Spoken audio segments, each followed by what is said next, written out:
Chapter 31 It Was You. You are listening at NovelFull.audio. Today was a brand new day. The early morning rays illuminated the city as early as 6 a.m., reaching through several windows and waking as many people up as possible. And just like the morning rays, the heat had slowly crept in, becoming stronger by the hour too. The winds were stagnant, allowing the buzzing bees and tiny creatures to zoom around, creating quite a stir. The roads became busy with vehicles of all sorts, and the city became booming and loud as it typically was. But of course, within some high-end gated regions, the streets still remained as quiet and peaceful without the hustling and bustling of the city. Well, at least, that's how it was supposed to be. 9:48 a.m. Dorian calmly held his cutlery elegantly while slicing through the thinly cut strips of meat on his plate.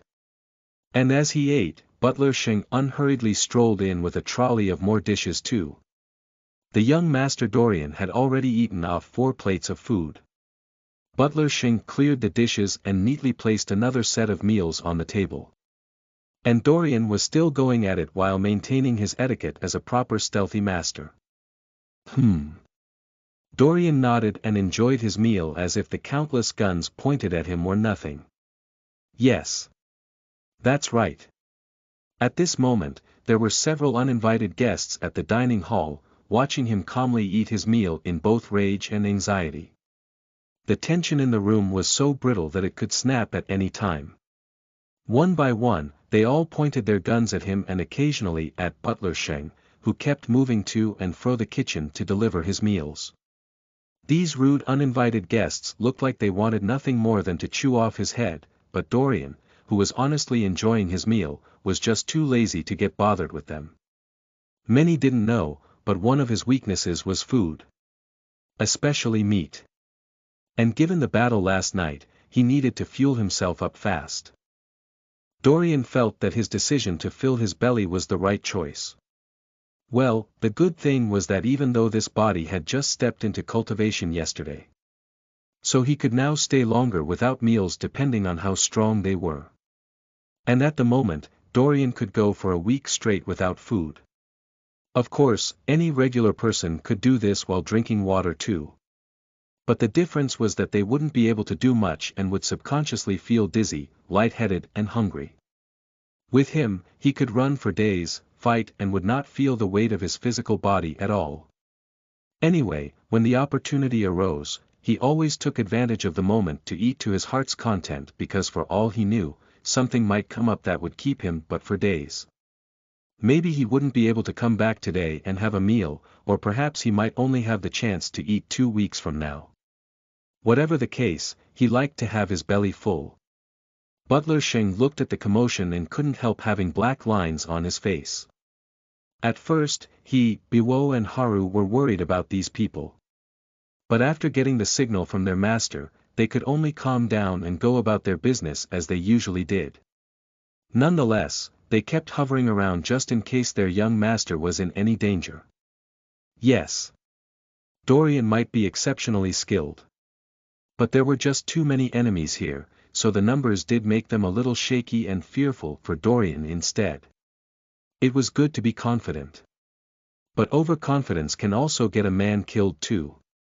However, what they didn't know was that Dorian was the one who let these people in. Heh. If he didn't want them here, then they wouldn't be able to get past the formations around the gates. That's right. When everyone went to bed, he did a lot of work around the estate. So he had been aware of their arrival. It was just that he wanted to know who they were and why they were looking for him. Could it be that worthless uncle of his? Dorian was curious. As for his guests, they too had countless thoughts passing through their brains as well. Young Master Tian, we are not here to watch you eat. Come with us now, or you'll only have yourself to blame for your ending. Leiji said coldly. They had just entered the room not more than 2 minutes ago, and they expected Dorian to either be shocked, panicked, intimidated, scared, angry or confused. But no. He decided to go off script and improvise on the role he had been assigned. What was this? With all the guns around, any normal person would show any wave of emotion on their face or through their eyes, even briefly. But the calm youth before Leiji didn't even flinch for a second. And what was up with his appetite? Who eats this much? At the rate he was going, the already poor him would probably eat through any money left and starve to death somewhere in a ditch. Could his stomach be a bottomless pit? Seeing that Dorian didn't seem surprised at their sudden visit, Leiji's eyes turned cold as a thought dawned on him, confirming their earlier speculations. It was you, wasn't it? You were the one who attacked our young master Sota last night. Ting. Butler Shing already fell to the ground in rage when he heard Leiji's accusations. Fart. How dare these bastards come in here and frame Master Dorian? They had been fighting tirelessly last night. So what was this about attacking someone in their home? Dorian paused, dropped his cutlery, stared at Leiji for a little while, before suddenly chuckling. So, his time has finally come. Cack. Everyone within adjusted their guns and inched closer to Dorian. And at this moment, the world fell still. It was him. Chapter 32 Warning Bells. You are listening at novelfull.audio. Cack. Everyone pointed their guns at him in fury. They didn't need to be rocket scientists to understand what was going on here. Butler Shing's abrupt actions and Dorian's words made them even more convinced that these poverty-stricken Tian bastards had attacked their young master.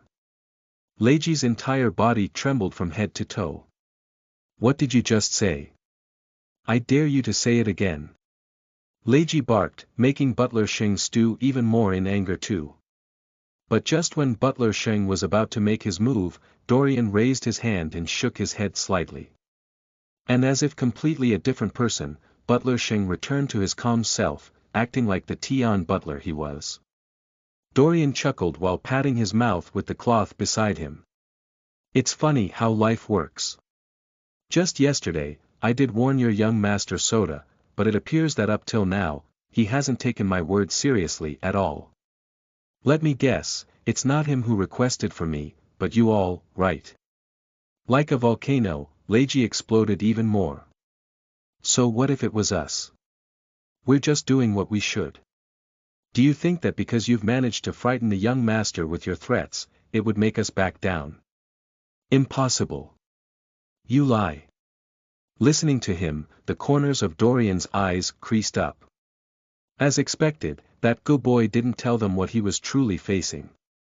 Well, they would probably think he had a mental health condition, so he only had to bottle it up. In fact, he could call on Dorian with the talisman coin he left in his pockets. Who knows? Maybe his brain had been scared silly, so he hadn't used it yet. Leiji was getting irritated by Dorian's calm facade. You shut up. I don't care what excuses you have to say because whether you like it or not, you're coming with us. With that, Leiji snapped his hands, and two people moved forward. But before they could touch him, Dorian raised his hands and grinned. I think you're all confusing something here. I'm not the enemy. But, since I'm a little free, then I'll go with you all. However, my price isn't cheap. Price? Cheap. Screw you. Leiji almost puked out blood from rage alone. Roll. Roll. Roll. You too. What the hell are you listening to this fool for?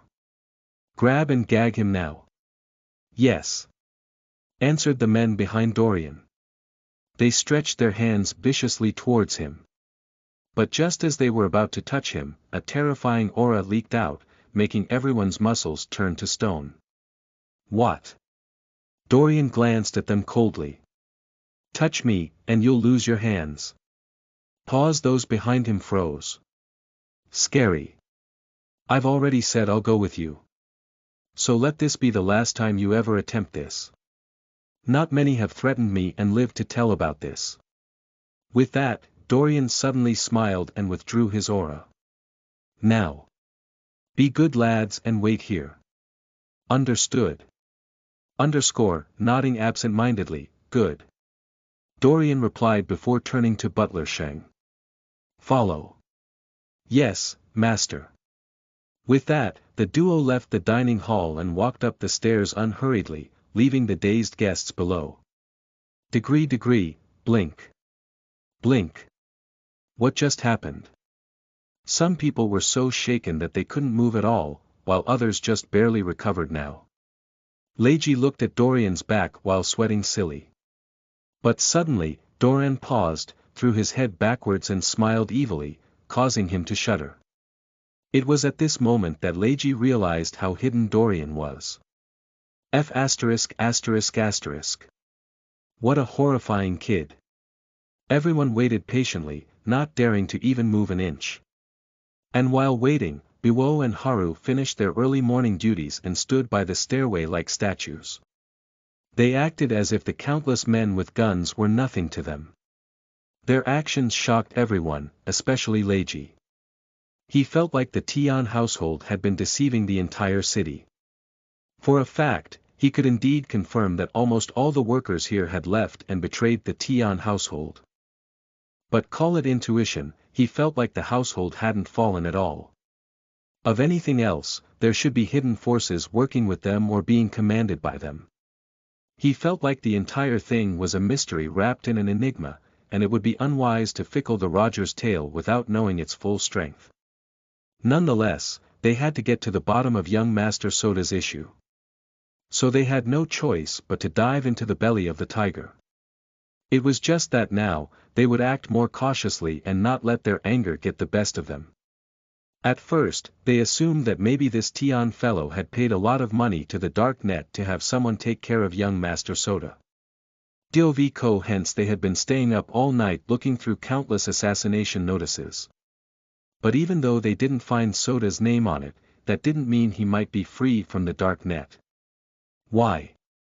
Because most people who drop requests never drop their target names too. They only leave the amount they are willing to pay and their non-traceable contact numbers. So only when someone was qualified enough would they then tell the person about their targets. That said, for all they knew, young Master Soda's name could still be there. Seeing how the Tian family had no men, they thought they hired people to do the job because breaking into the Gu home wasn't easy, and only a highly skilled person could do so. Well, they indeed thought that was the case and stormed here in numbers, letting their rage get the best of them. But now, it seemed that there might be a hidden force working with the Tians. No. They had to act smart and carefully report this matter to Butler Windok, the master and the madam later on. This Tian family might be more than what meets the eyes. With that, Leiji steadied his heart and placed his guns back. And soon, they heard the unhurried sounds of footsteps descending the grand stairway. Tap. Tap. Tap. Tap. Everyone looked up to see Dorian in a thin black coat, with his hands behind his back. And by his side was Butler Sheng holding a large black wooden box with several carvings on it. Leiji looked at the box deeply. What was in it? Dorian looked at them playfully. Like I said, I'm not the enemy, but someone who can help you get rid of it. So, let's go. Chapter 33 The Gudu Estate. You are listening at novelfull.audio. Countless vehicles left the Tian household orderly, all surrounding a certain vehicle in the middle. Anyone seeing this scene would have thought that the middle vehicle was the boss controlling the entire operations. But the eyes could be very deceiving as well. Dorian gently leaned back against his seat while Butler Sheng sat right beside him. As for the driver, of course it was Biwo. And Haru sat on the passenger seat beside Biwo instead. Yes. They had been trapped between the numerous vehicles. However, even at that, the enemy had still listened to their one request. And that was to head to the hospital. But why? Because Biwo and Haru were going to switch places with Rollin and Julin. That's right.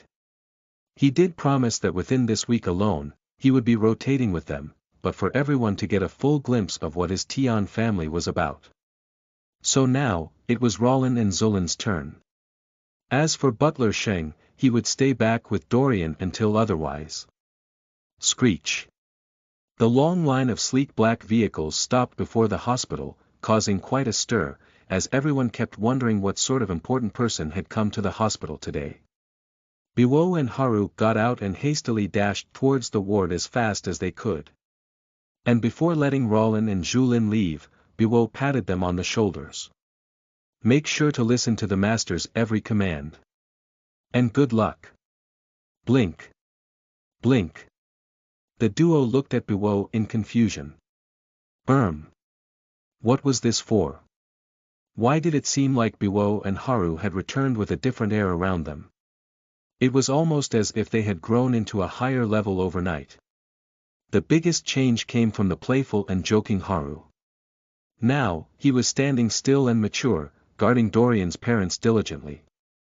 The duo, as well as Chan.Ki at the side, was also baffled by their behavior. Did they miss something here? What exactly happened just within these last 24 hours? Rollin and Julin left the VIP ward in a daze. Well, there was only one way they could get to the bottom of this. And that was by following the master. BL.net Rollin adjusted his glasses while Julin placed a piece of gum in his mouth. They remembered Dorian's words earlier on about showing them the truth behind the Tian household. And now, sensing Biwo and Haru's relevant expressions when mentioning Master Dorian, they knew that today might be their turn to join in on the fun. Well, they couldn't lie. They were indeed curious about what today held for them. With that, they stormed out of the hospital with beating and excited hearts. It was just that standing outside and seeing their vehicle sandwiched between several foreign ones, their minds became cautious instead. What the hell was going on here?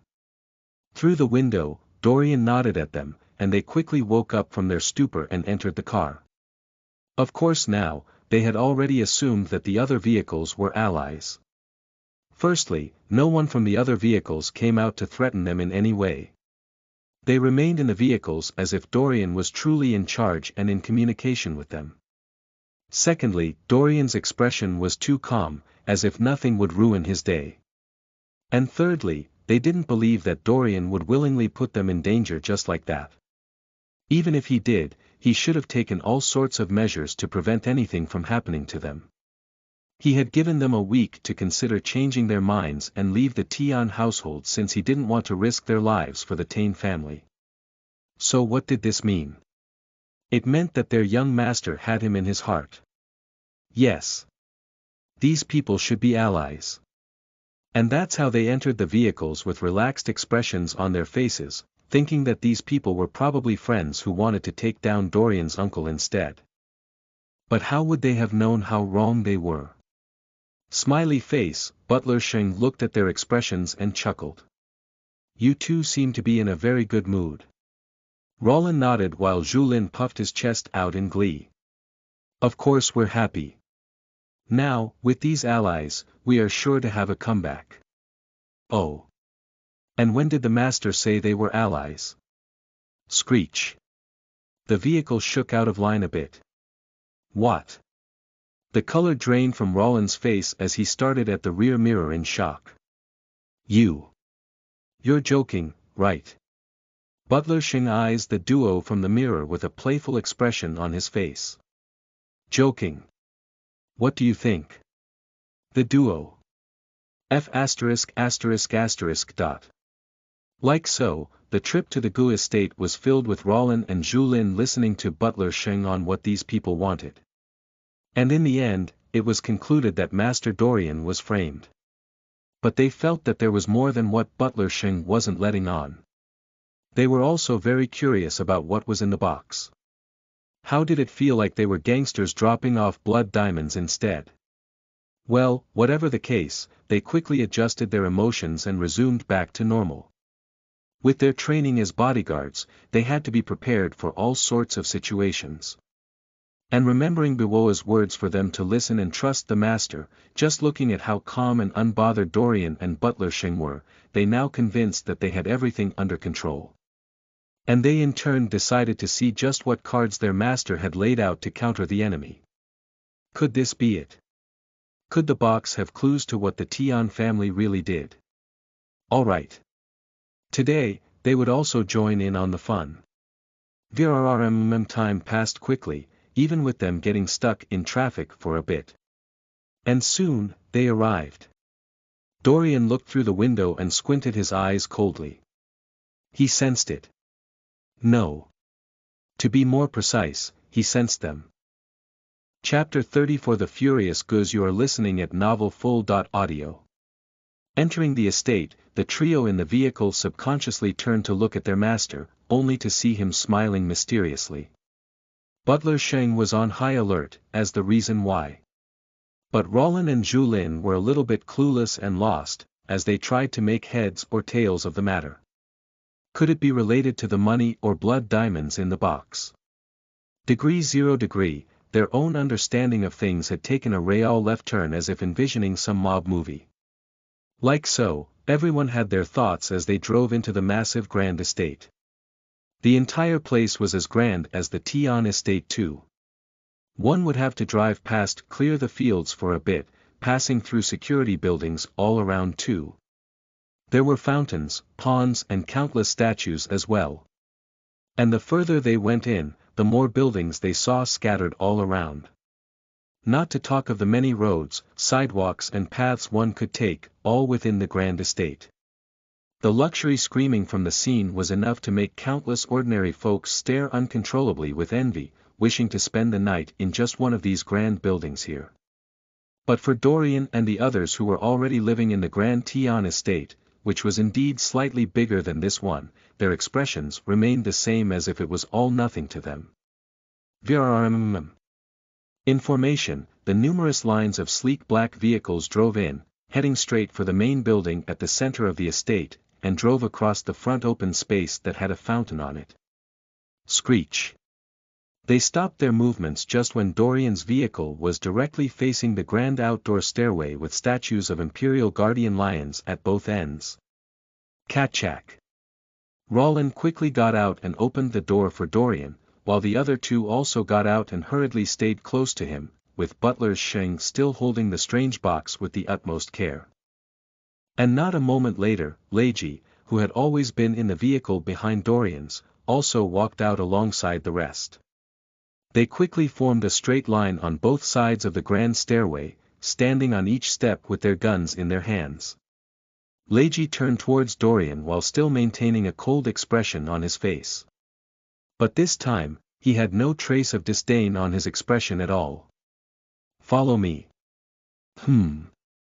Dorian replied while pocketing his hands and calmly ascending the stairway as if he were the true master of the Gudu estate.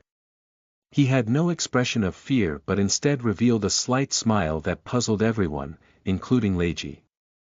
O.org. But no matter how Leiji tried to see through him, his efforts resulted in nothing. Once again, Leiji confirmed his suspicions. This kid is hiding something.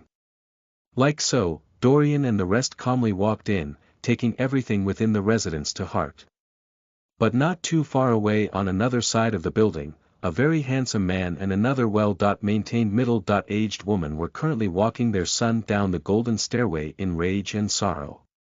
They placed Soda on the couch below, laying his head on the middle-aged woman's lap, while the man stood beside the sofa, close to Soda's feet with pure fury in his eyes. And within the room, countless guards had surrounded the place as if preparing for a terrorist attack. Of course, Windok was also there too, standing guard vigilant, besides Master Gudu. Yes. He was Soda's father, and the middle-aged lady was Soda's mother. She looked at her dazed and zombie-like son, with tears in her eyes and mixed hatred for the culprit too. Where is he? Windok. Where is the bastard that did this to my son? Madam, I've just got word that he should be arriving in no more than 2 minutes, Windok replied while pressing the earpiece in his left ear. 2 minutes. Good. I'd like to see that bastard Tian who dared to go against my son. Lady Gu said while sinking her nails deep into the couch while imagining that it was her enemy. Master Gudu on the side, said nothing, but anyone who knew him well, would know that his rage had reached an critical point. Soda was his only son. So over the years, it's easy to see how much they loved him silly. But not just that. Another point was that Soda was also his heir. So anyone who tries to take down his heir was looking for a fight with him, Gudu. His eyes narrowed as his face turned almost predatory, like a vicious lion hunting its prey. And when the footsteps from outside the room grew louder and louder, everyone's entire body joked up, waiting to pounce on that poverty-stricken Tian boy. Heh. It looks like his last few weeks in poverty had driven him to craziness, so much so that he even attempted going against them. Good. Good. Good. They don't mind sinking him further into the abyss he found himself and torturing him too. Because they invited him, they couldn't just kill him at will, since their other wealthy enemies used this chance to turn the public against them and press the police to bring them down. So if they wanted the job done, they had to kill and torture him within the Tian residence. Yes. The bastard could only blame himself for all this. Tap. Tap. Tap. Tap. Tap. The footsteps grew louder and louder, and soon the double-dot-sided doors opened, allowing the culprit to proceed in and await judgment. Crash. Glass got shattered a few feet away from Dorian, echoing out across the massive hall. Dorian paused and raised an eyebrow at the people before him. And sure enough, the Guz were furious. But what did their anger have to do with him? Dorian's expression turned cold. Chapter 35 Finally Awoken. You are listening at NovelFull.audio. Crash, an expensive porcelain cup broke, causing the expressions of Dorian and his men to grow grim. But Lady Gu didn't seem to care or even notice their expressions. The moment she saw Dorian's face earlier on, she just felt like strangling and killing him here and now. Her son was left in this state while the culprit was still walking around freely. Bastard. Mr. Gu quickly turned to her and gave her the eye as if telling her to calm down. But it's enough, Elvida. Let me handle things from here. Remember, he must leave this place without a scratch. Fine. Lady Elvida felt aggrieved and a little useless. But she knew her husband was right. If they acted rashly, then her son wouldn't even have a future to go back to once they finished dealing with the bastard before them. Without even getting invited in, Dorian calmly walked across the massive open space and finally took a seat on one of the sofas there. Of course, his men stood behind the sofa instead. And at this moment, time seemed to stop as the Guz silently cursed him in their hearts. Lady Elvida. Bastard. Who asked him to sit? Who the hell asked him to sit? No. After this, we must personally burn that couch to a crisp. Gudu. Bold lad. You dare come into my home with no manners even after touching my son. Heh. I'd like to see how long this attitude of yours will last. The duo, and the other guards in the room, all cursed Dorian with all their hearts while still maintaining calm smiles on their faces as if his actions were nothing. Even Elvida, who had been angry earlier on, now resumed her appearance as the wealthy first-class lady that she was. But within her heart, she had already stabbed Dorian 100 times over. They had attempted to make him kneel when he came in, but with the little devil casually sitting down, they had no choice but to swallow their words and glare at him hatefully. As for Dorian, he was too lazy to care about their rage but would get his interest for their early actions. Dorian's eyes turned frosty while looking at Gudu eye to eye. Step. Step. Gudu subconsciously took 2 steps back as his belly suddenly fluttered with an indescribable feeling. His eyes. His eyes. Gudu peered onto Dorian's eyes and felt like he was staring straight into a deep bottomless abyss of hell. Sweat quickly poured out of his palms, causing him to feel choked at the realization of what just happened. He wanted to peel his eyes away but found that he seemed frozen in place. But luckily the illusion lasted for only a bit. Until he saw Dorian suddenly smiling, making him shudder instead. Did this guy just warn him? Gudu swallowed his saliva while trying to adjust himself before looking at Dorian more seriously. His instincts told him that the boy before him was dangerous. But now, looking at the now harmless Dorian, he felt like he might have just been imagining things. Yes. How could a 17-year-old be that powerful? Gudu frowned and took out a handkerchief to wipe his sweaty palms, feeling like he needed to get more sleep in future.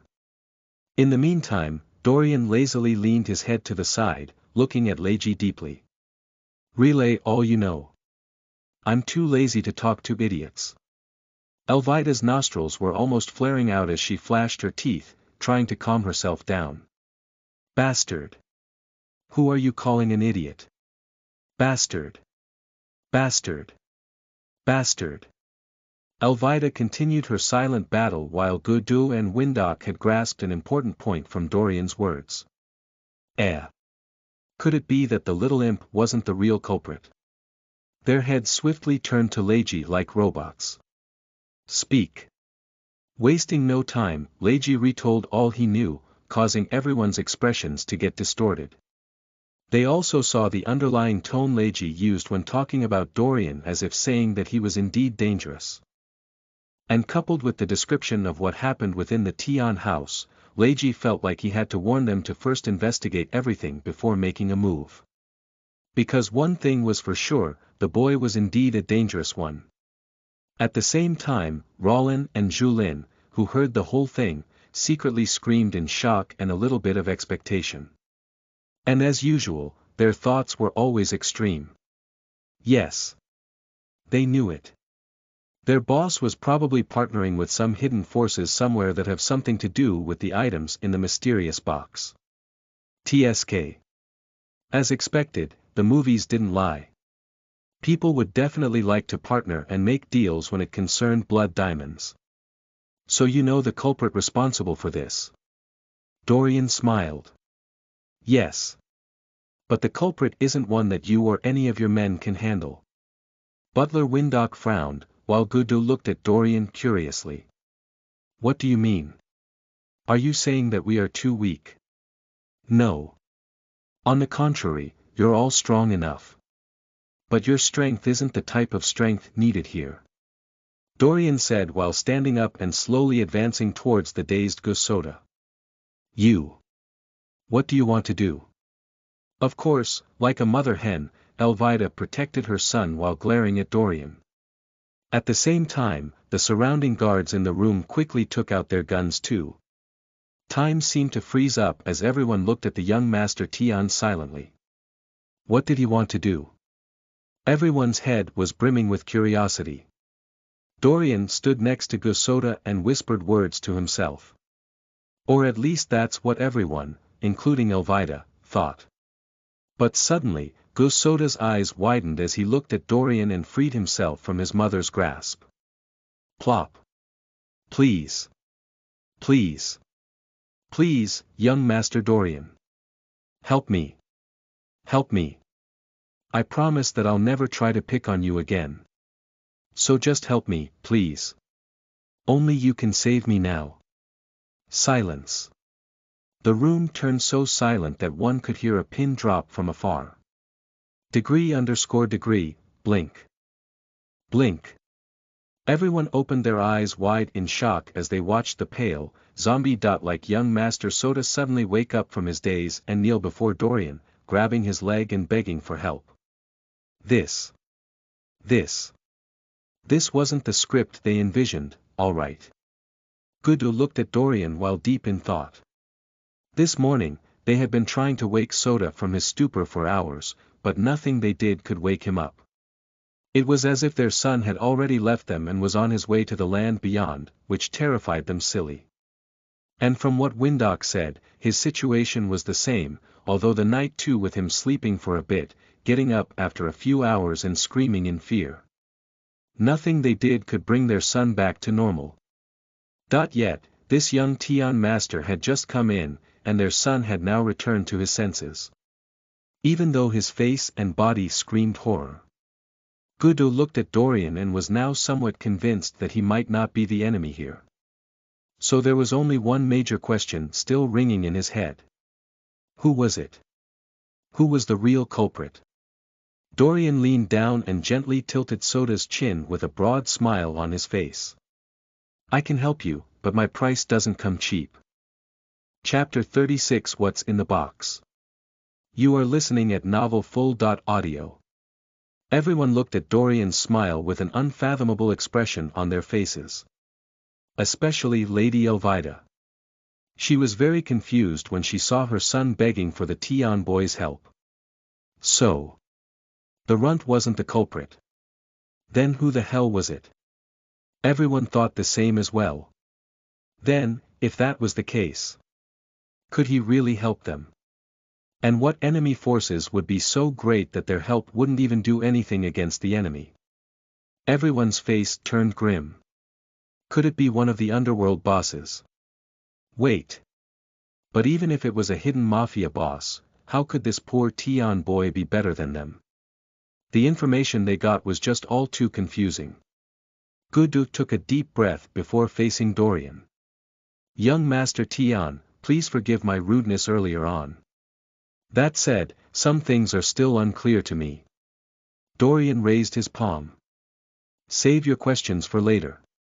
In due time, you will know. But for now, we have to move fast. You see, the enemy is already somewhere in this room.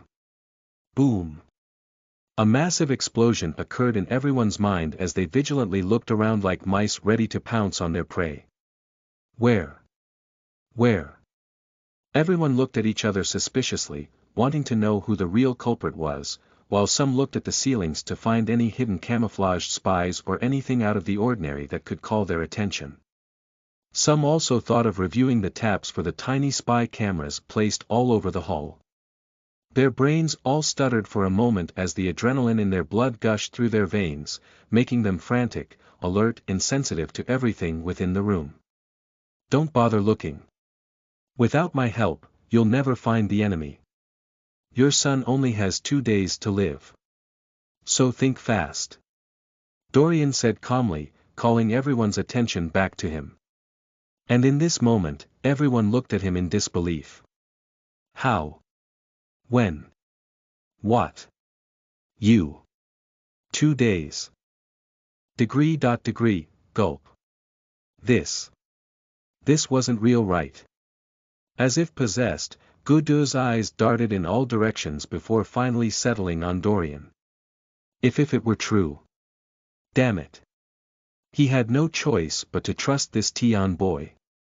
However, if all this were a hoax, then he would grind the boy into pieces and feed him to the dogs. How dare he curse his son to die young? Bastard. With a very distorted expression on his face, Gudu glanced at Dorian deeply. Tian boy. I will entrust you in this matter, but if you fail, then don't blame me for being ruthless. Dorian felt his murderous aura and only lazily walked towards Butler Sheng. Relax. If I say I can do it, then I can. But like I said, my piece isn't cheap. Then how much do you want? Dorian stepped close to Butler Sheng and opened the box calmly. How much you'll pay will depend on what I use. See. Those close enough peered their eyes onto the box, only to end up being dumbfounded. Silence. Rollin and Julin were taken aback. Where were the blood diamonds? Where was the massive amount of money they had envisioned? Could anyone tell them why their master had entrusted Butler Sheng to carry this as if it were gold? This. Their master shouldn't be sick in the head, right? Leiji and those who brought Dorian in were even more baffled. So this guy went upstairs to get just these. Why? What the hell would they do? Could it be that he accidentally grabbed the wrong box on his way out and had a mix-up instead? Seeing their reactions, even the guards at the corners further away couldn't help wondering what had them all so dumbfounded. What exactly did they see? Ha ha ha ha ha ha. Gudu looked heavenwards before closing his eyes again, as if fighting an internal battle within himself. But in the end, his aggressive side won as he ended up staring at Dorian with scorching unforgiving eyes. Tian boy. What the hell are these? Candles, papers, stones and oils. Impudent. Do you think this is a joke? My son's well-being is hanging on a thin thread, and you're here making fun of it. Click. Gudu took out his own gun coldly while cursing Dorian in his head non-stop. Of course, Lady Elvira supported him all the way. God knows how anxious they were about Soda, so how dare this bastard make fun of their son's condition. Dorian looked at them, and his smile suddenly turned cruel. Boom. He released his aura, causing many guards within the room to fall to their knees while Gudu and even Windok quickly caught themselves on the seats close to them. Damn it. What was this? Gudu's mind was in a state of panic as his trembling hands were forcefully made to lower the gun in his hands. Monster. Everyone was dying under Dorian's pressure, even those further away in the room. Dorian only looked at them coldly, with a frosty tone to his voice. I'll say this just once. I hate being threatened. I'm pretty sure your friend here, Leiji, had just explained things to you all a few minutes back. But it seems like with old age, all of you have trouble remembering things well. So because I didn't specifically warn you all earlier, then I'll repeat myself once more. Do that again, and I won't help your son, no matter how much you pay me. So if you understand, shut up and let me work.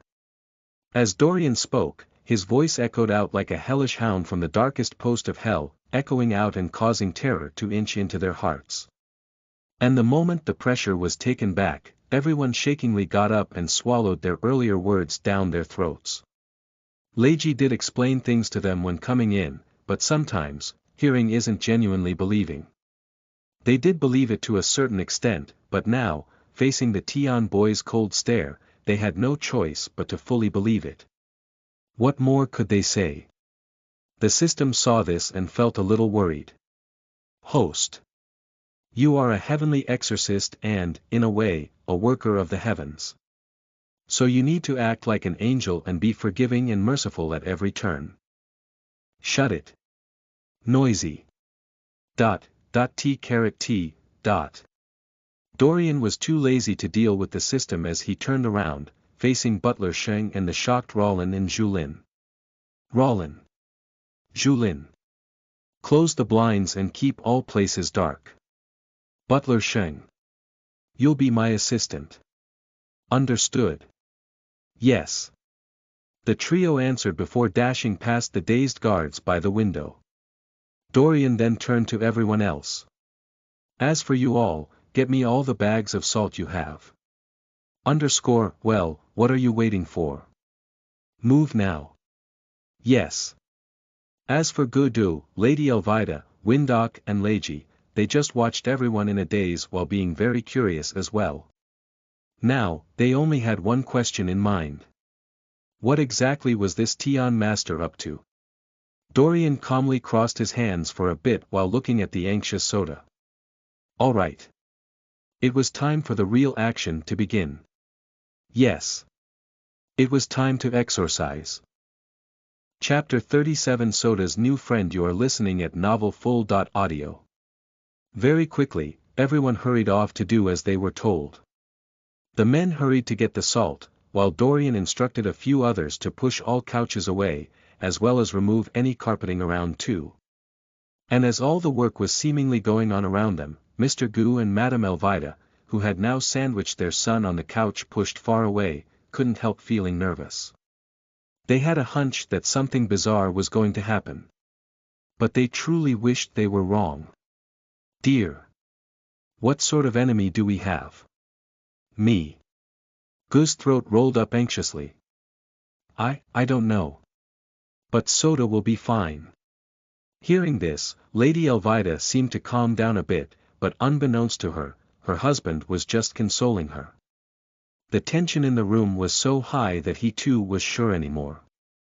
Remembering the wooden box with strange symbols that contained candles, oils, stone pebbles and whatnot. He finally connected 2 and 2 together, and it would be a lie if he said that his mind hadn't drifted there. But he was a firm believer of science. So he hoped that it wasn't what he thought it was.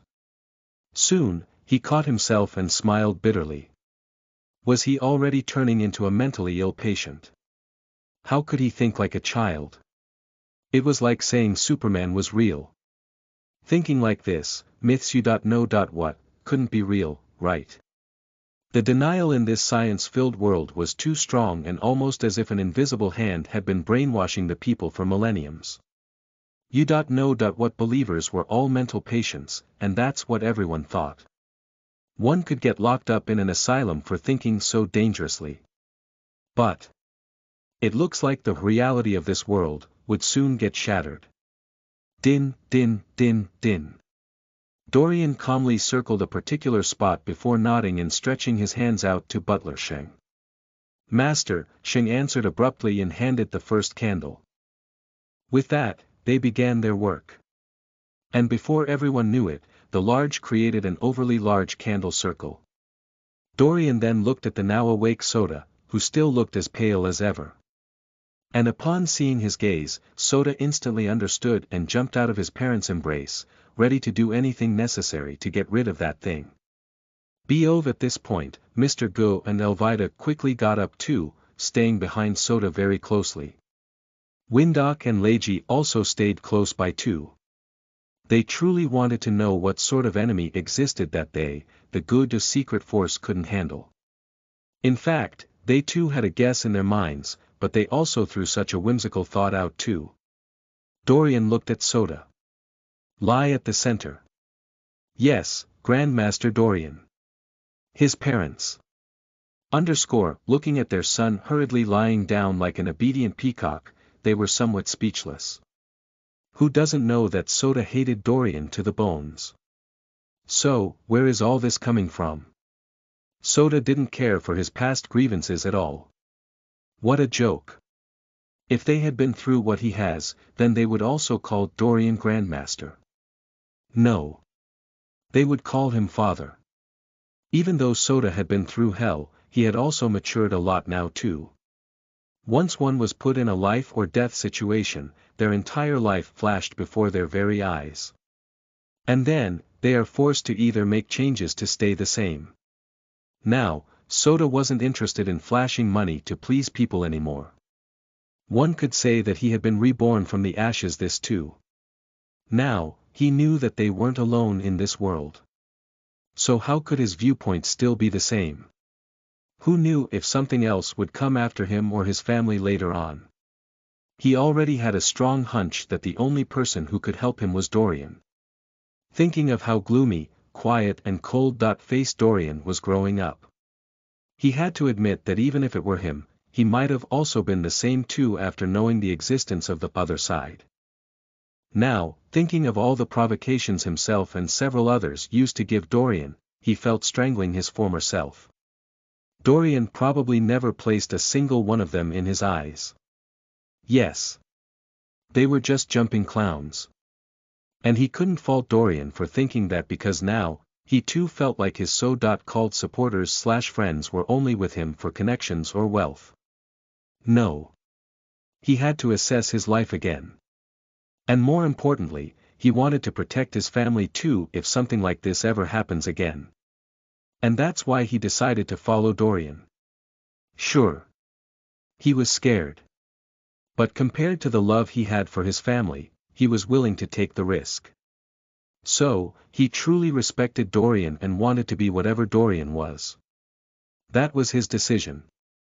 Din, din, din, din, din. Finally, over 80 large sacks of salt had been brought in. These were all the bags of salts in the kitchen. And Dorian just had 10 open but didn't pour the salt from them out yet. As for the 70 sealed-up heavy salt sacks, well, they were for an entirely different matter altogether. Now, everyone was here, and the doors were all sealed up. But just to be sure, Dorian had Butler Shen place several papers on the doors. Who knows if a few people would try to open it and flee once the real culprit was revealed. Even the windows were also sealed too. With the way the humans in this world acted, he wouldn't be surprised if some tried to leave through the windows. Anything could happen. And now, with everything truly sealed up, Butler Shing returned and told everyone breathing around the circle to back up a bit. These guards were so immersed that they even wanted to step into the circle themselves. Windok looked at them coldly. Step back. Yes, sir. With that, they continuously stepped back until Butler Shing nodded in satisfaction and chuckled. Now they all want to come closer. But he was looking forward to when they would be backing away instead. Butler Shing calmly turned around and walked towards Dorian, who in turn was chanting a spell that would angle everyone in the room to listen in on his conversation with Sota. Especially the Gu parent standing brother away. After all, they were the clients and would pay him for his services. Your birth initials. Yes, Grandmaster Dorian. It's XXXXX. Dorian studied his face for a bit while observing his aura and the various lines on his face. Did you and your friends visit the Grindel Cemetery for fun not too long ago? Sota's eyes lit up in shock. Yes. We didn't mean to stop there. But for some reason, while passing along the road close to the cemetery, my car broke down a bit. And then, you all decided to begin your pre-party at the cemetery, correct? Yes. Yes. That's right.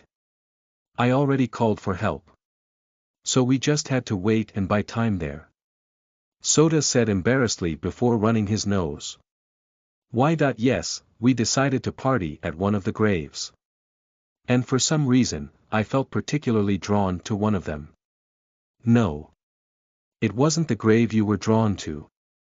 Sota tapped his head hard in agreement, finally remembering better. Yes. It was an old dried-up fountain there covered with vines. But Grandmaster, how did you know? Dorian lazily looked at Sota. Irrelevant. Well, even though Dorian was too lazy to dive into these matters. But in the meantime, everyone else was more worried instead.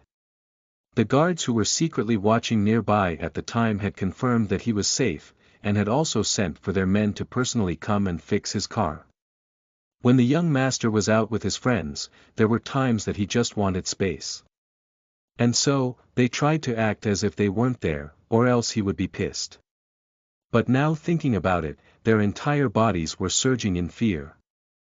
Did something else happen there that they didn't know of? And what did the young Master Tian mean by saying that something chose young Master Sota? At that time, they found that there was actually nothing wrong with the car when they disguised themselves to come up and fix it up. So, was his stopping there truly because he was chosen? This feeling was bad. And like a nuclear missile, Dorian looked at everyone calmly and dropped the bomb on them. To put it simply, your young Master Sota was chosen, entered the cemetery and picked up a new friend. Elvida's heart clenched. What new friend? A hybrid water ghost. Chapter 38 Hybrid Water Ghost. You are listening at novelfull.audio. Ghost. Ghost. Ghost. Elvida and Gudu found their hands trembling uncontrollably when they heard Dorian's words. But it wasn't just them, but every single guard who felt every gut and muscle in their body tighten. They wanted to laugh it off as if convincing themselves that it was a joke. But seeing Dorian's stern expression only made everyone feel like they were swimming in unknown territory. Even Julin and Rollin were so shocked that they were practically numb at this time. This was also their first time hearing of such a thing. So how could they only be blown away? They looked at Butler Shing for confirmation, only to see him nodding, leaving them more fearful than ever. For sure, a larger part of their minds still told them it was a lie. But remembering the words Dorian said earlier, made their throats go dry. Indeed, what if the enemy wasn't human? At that time, they thought it was a joke. However, it seems like the master was serious. However, could it be true? Do they actually exist? Mommy. Was this what the Tian family really did? Gudu took a deep breath and forced himself to calm down before squeezing out a dry laugh. Young Master Tian. Forgive me. But I think we all know if such things don't exist. Talks like that can get you locked away, so I suggest you stop joking and get to the real root of the problem. Yes. On hearing Gudu, everyone suddenly woke up and pushed their ridiculous thoughts away again. Such things don't exist. Such things don't exist. Such things don't exist. Dorian, who heard Gudu, lifted his left brow before snapping his fingers. Snap. BRRMM. The candles around Soda all lit up, causing everyone's expression to freeze. Silence. Blank. Empty. Their minds went empty. And even Windok was completely shocked beyond belief. What did he just see? Magic. This. How was this possible? The rest were still in disbelief, even with the facts before them. But Elvida was different. She looked at her son and saw him nodding as if saying it was true. And only then did she hold Gudu so firmly as if her very life depended on it. Soda. Soda. Tell mother. Is it true? Everyone stayed silent, waiting for his reply. Yes, mother. Something has been following me for the past week. I always feel cold, and I can also feel that my health is getting worse as well. I was afraid that if I told you all, you would think I'm mentally ill. Elvida's legs went weak. Whether ghosts exist or not, she only believed in her son's words. A waterfall of tears trickled down her face non-stop as she gazed at Dorian pleadingly. Please. Please. Help him. We'll pay you whatever you want. Just save Soda. Listening to his son and seeing his wife like this, Gudu fell silent. It wasn't that he didn't believe his son's words. But it was all just that such a thing, without any real evidence, was still hard for his mind to digest. That's right. Unless he saw one himself, he still had doubts. Could it be that someone hypnotized his son to think so? That is, if they truly existed, then how come he had never seen one? I said I'll save young Master Soda, so there's no need for all this. But I'm curious, though. Soda. How come you never used the thing I gave you? Soda smiled awkwardly. I wanted to use it last night, but my guards came in just in time to save me. Dorian nodded amidst everyone's curiosity before calling Julin, Rollin and Butler Sheng to get closer. Julin and Rollin's hearts trembled a bit.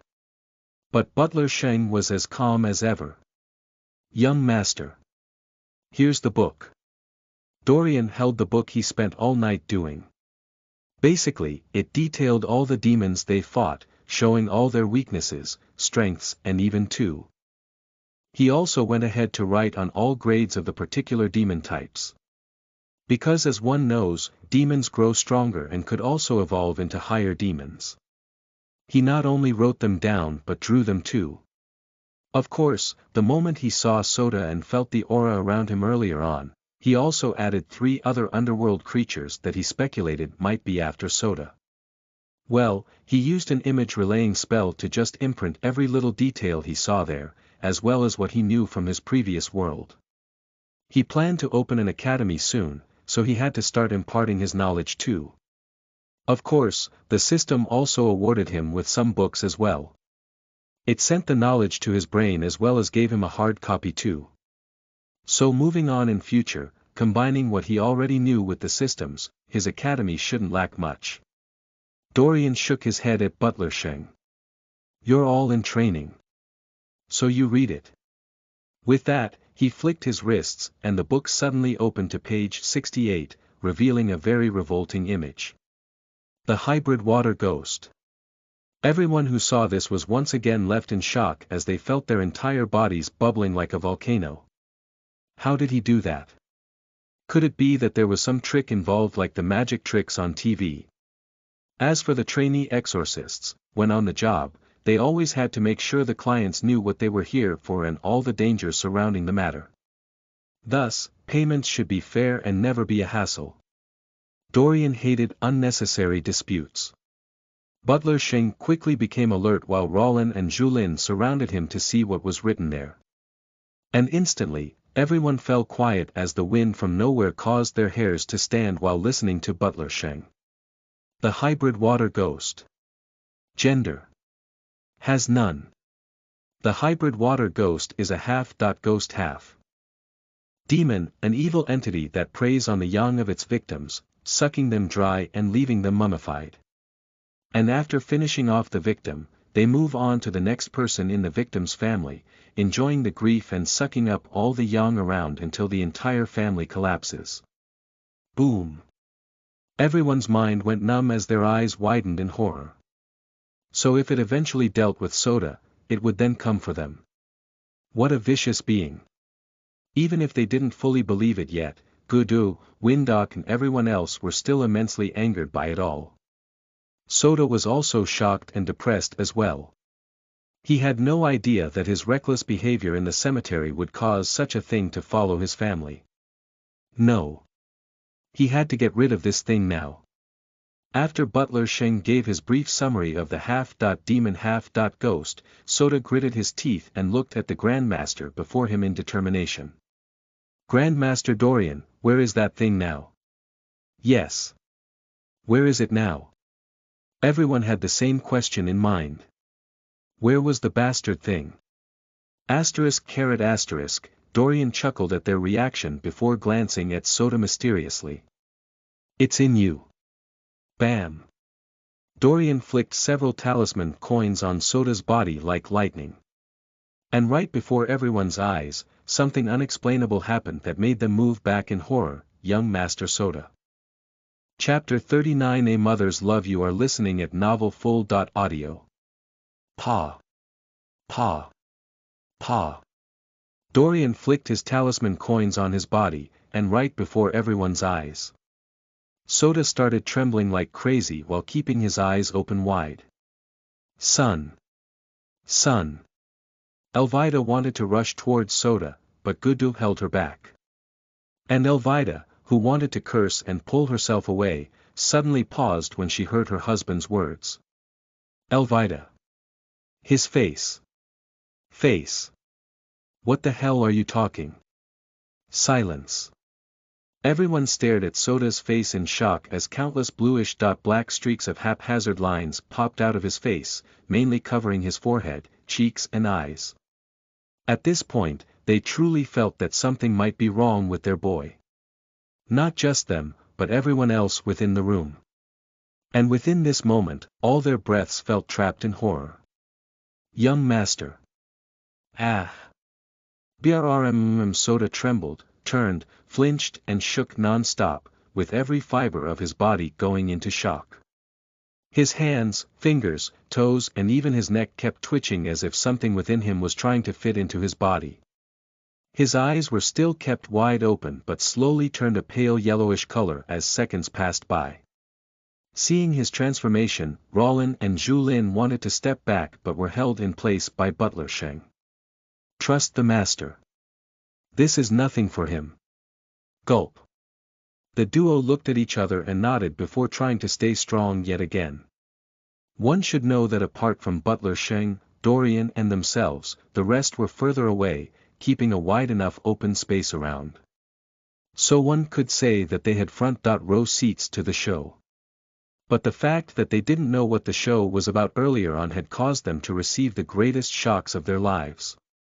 Butler Sheng looked at the duo and understood their thoughts. Just last night, he too was so scared that he and the rest literally begged Master Dorian to stay close to them. But somehow, all through the night after battling with more dangerous and mouth-puking demons, what he saw there was nothing. So he wasn't that scared. Moreover, he had absolute trust in Dorian and the talisman papers. But what surprised him was that today, the master didn't use papers but used carved coins with a few symbols on them instead. Additionally, he didn't know what the candles were for or why they got so much salt. But all this was part of his training, so he knew that sooner or later he would understand it all. Everyone was deep in their own thoughts while watching Dorian whisper a few words across Sota's body.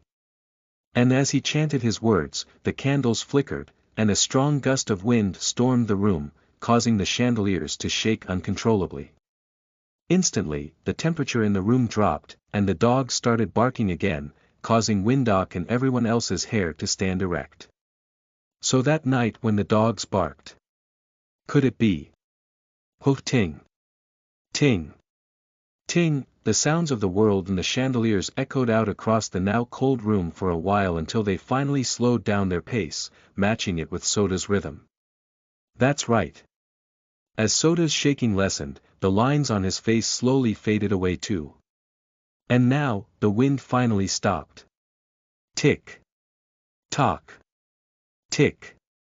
Tock. The massive clock on the wall only made the tension in the air grow more as everyone looked at Soda curiously. And when they finally saw him open his eyes again, Gudu and Elvida were ecstatic, as tears pictured out of Elvida's eyes again. Their boy was back to normal. Seeing him like this, the guards also felt glad. Very quickly, Soda turned his head and smiled weakly at his parents. Mom. Dad. Son. Son. How are you feeling? Elvida said while rushing towards him in joy, making everyone else smile. But suddenly, Dorian appeared next to her, stopping her altogether. At this point, everyone else was confused. Even Elvida. Why? Why are you stopping me? Can't you hear how weak his voice is? He needs me. Her voice bellowed out in rage, covering the entire room. Dorian looked at her calmly before turning to look at Soda again. He's not your son. What? Everyone's mind turned grim. And instantly, Windok retrieved Elvida. He had gotten the feeling that it might be too easy. And sure enough, he was right. This wasn't the young master. Gudu, Leiji, and a few others also had the same hunch as well. But Elvida was still convinced that it was her son. You lie. You lie. He. She cursed and broke down even more while being restrained by Windok. And before she could finish her words, Dorian chanted a few words that made the bluish-black lines appear again. But this time, even though his eyes were yellow, his skin was still pearly white. Except for the streaks on them. Seeing this, Elvida suddenly paused, and everyone else felt their heartbeats race again when they heard this Soda speak while smiling mysteriously. As he spoke, he only sat up because his lower body had been pinned with the coins.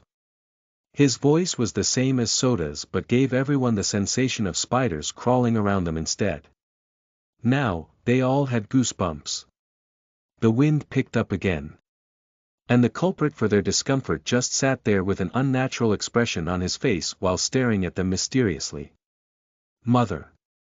Why are you backing away from me? Don't you want me anymore? Come on. Tell me to blow the candles out. Everyone felt their heads pending as they looked between the candles and Soda in horror. Elvida felt her throat tighten. No. You're not my son. Not your son. Ha ha ha. Soda's voice then changed into a deeper and more frightening one. And at this moment, everyone was fully convinced of one thing. Ghosts were real. Ha ha ha ha ha. Soda's eerie deep voice caused them all to quiver even deeper as the cold air in the room seethed into their bones. And instantly, the candles flicked once more. But no one was focused on this. No. They were looking at the thing before them in horror. Ha ha ha ha. You're right. I'm not your son. But I do have possession of him. So free me now if you still want him. What? Elvida's whole world crumbled. And when Soda saw this, he smiled even more. Quickly. If you want to see your son again, do it. Blow the candles away. Yes. Yes. Yes. Elvida pushed the distracted Windok and made her way to the candles. Elvida, no. Gudu's voice echoed out, but Elvida gritted her teeth and continued on. For her son, she would blow them away. But her actions only made Soda's yellowish eyes blow even more. Do it. Do it. Free me. Chapter 40 The Freed Soda. You are listening at novelfull.audio. Plop. Elvida fell on bended knees and leaned to the side as if trying to blow as many candles as she could in one sweeping motion. And at this moment, time seemed frozen in place, with everyone having horrified expressions on their faces. Don't do it, madam. Elvida, no. Everyone watched in horror as she began sucking in air onto her cheeks, ready to make her move. And the evil Soda beside her only smiled maniacally. That's it. Blow them away. Do it, Mom. Do it. Elvida nodded hard, causing their chests to tighten. Deep down, they knew this was it. That's right. She had doomed them all. Or so they thought. Whew. Elvida blew hard, but something blizzard happened. Vroom. A thin pink line appeared, connecting all candles with one another, creating a pink circle too. Everyone's eyes opened wide with curiosity. What was this? Dorian calmly looked at the anxious Elvida coldly. Madam, I advise you not to disrupt my work again, or I will leave the patient like so. Yes. Yes. Yes. Sorry for that, young Master Tian. She won't disrupt you anymore. Gudu said hastily before turning to Leiji and Windok. You two bring her back. Yes. The two answered in unison before hauling the eager Elvida back. Why? Why? Why? She had already blown the candles away, so why wouldn't they go off? Elvida was distressed. Especially seeing the evil Soda keep smiling at her as if saying she had failed, so she should be ready for the consequences. As for why the candles hadn't gone off, as a safety precaution in this world where people were so easily terrified, Dorian had placed talisman coins within all candles. Using them, he could control the space within the circle as much as he pleased. With Elvida finally, he calmly looked at the evil Soda for a bit. It looks like all the evil aura in his body has finally concentrated around the exit channels. Good. Dorian stepped into the circle for the first time, and everyone's heart skipped a beat. Did he actually intend to face the evil Soda so close? They smacked their lips and watched with transfixed horror, unable to look away no matter what. In their minds the young Master Tian was crazy to get so close. And apparently, the evil Soda felt the same too. His cat-like yellowish eyes now curved upwards playfully, not taking Dorian seriously at all. Ha ha ha ha ha. I've been killing for 300 years, and you're the first exorcist that I've seen in this world. And even with that, you're nothing but a weak fly who doesn't know the height of the world. So do you think you can really exorcise me? Heh. I advise you to save your breath, or you'll be my next target. With that, the evil Sato cruelly stretched his hands towards Dorian but was already subdued before he could even blink. Noisy thap. Thap. Thap. In a flash, Dorian quickly pinned his hands using smaller coins before slapping a large medallion-like coin on his face. And instantly, Soda screamed. Ah! Everyone covered their ears in pain as it sounded like 1,000 hawks screaming right in their eardrums. The eerie sound was too ear-burning that some had to go on the knees with their hands over their ears in pain. And as the coin stayed on Soda's face, they watched as literal steam seemed to evaporate from Soda's face in large quantities as if his face was a sauna. The steam made a loud sizzling sound that sounded dreadful to the ears. It all seemed too magical. They watched as he once again trembled and twitched uncontrollably with his hair standing erect as if he were upside down. Then, the winds came once more, and the chandeliers moved even harder than they did before. But that wasn't all. This time, even couches and vases were falling, as if they were just experiencing an earthquake, making their feet wobbly. I'll go. What sort of strong creature did the young master bring from the cemetery? And more importantly, could this young Master Tian deal with it? At this moment, they wanted to say prayers to whatever God existed out there. But in this world, over 98% of people were atheists. And even those that aimed to believe in religion were either killed, later called frauds and so on. So now, they didn't know what gods to believe in at all. Help! We seem to be attacked by strange forces. What do we do? Waiting for the answers from the heavens. Ting! Ting! Ting! Crash, the couches, vases, and everything else was either shaking, rolling or falling non-stop. The more evil Sota screamed and cursed, releasing his terrifying deep voice. Evil Sota was pissed. Damn you, exorcist! How dare you? How dare you disrupt my plans? This body is mine. Evil Sota screamed unwillingly. And right before everyone's eyes, he suddenly opened his mouth wide, letting out a thick never-ending cloud of black smoke. Everyone watched as the smoke left his mouth and hovered above the air within the large circle. And when all was let out, Sota's body fell backwards, and the earthquake phenomenon stopped. Gulp. Everyone swallowed hard as their breathing accelerated. Was it all over now? Seeing Dorian carry Sota and place him out of the circle before nodding, everyone smiled. But the most amazing thing was seeing Sota open his eyes in confusion. Mom, Dad, everyone. What is going on? Wasn't I lying down? So how come I'm now seated here? Why are you all looking at me like that? Everyone looked deeply at Sota as if trying to ensure that that thing wasn't deceiving them again. Yes. Even with Dorian's confirmation, they still had to make sure. So they looked at him so deeply as if trying to bore a hole through him. Again, Butler Shing nodded to them once more, and they couldn't help smiling and cheering. Ha! Ha ha ha! The young master is back! Ha ha ha! Young master, you must never be willful again. Young master, welcome back. Sota looked at them in confusion. Did he go somewhere just now? Weren't they all in this room? So what the hell was going on here? Elvida and Gudu, who saw that their son had returned to normal and even looked healthier than the previous pale expression this morning, had no words to express their joy.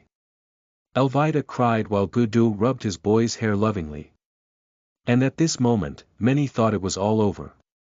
But Windok, who glanced at Dorian, saw him looking at the dark cloud and had a bad hunch. This wasn't the end. Was it?